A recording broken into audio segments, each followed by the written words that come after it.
Jaganmohan Reddy photo పట్టాదారు passbook మీద వేస్తే జగన్ ఈ భూములు మొత్తాన్ని లాగేసుకుంటాడని చిన్న సన్నకారు మధ్య తరగతి రైతుల్ని ప్రలోభపెట్టి అబద్ధ ప్రచారాలని, అసత్య ప్రచారాలని మరి రాష్ట్రంలో అనేక మార్లుగా పదే పదే పదే పదే ఒక్కి నొక్కాలించి వాళ్ళు ప్రసంగించడంతో కొంతమంది ప్రజలు, ఓటర్లు కూడా ఏమో అది కూడా నిజమేమేమో అని వారి యొక్క అసత్య ప్రచారాలని ఒక 10% మాత్రమే నమ్మారు.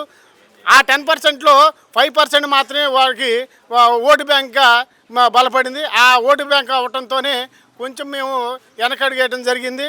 అదే అసత్య ప్రచారాలు చేయకుండా వారు కూడా మా వైసీపీ ప్రభుత్వం లాగే జగన్మోహన్ రెడ్డి గారు లాగే చేసిన సేవా కార్యక్రమాలు కానీ సత్యంగా నిజాయితీగా వారు కనుక ప్రచారం చేసి ఉంటే వారు ఎట్టి పరిస్థితుల్లో కూడా గెలిచేవారు కాదు. వైఎస్ఆర్సీపీ అధికారంలోకి వచ్చేది.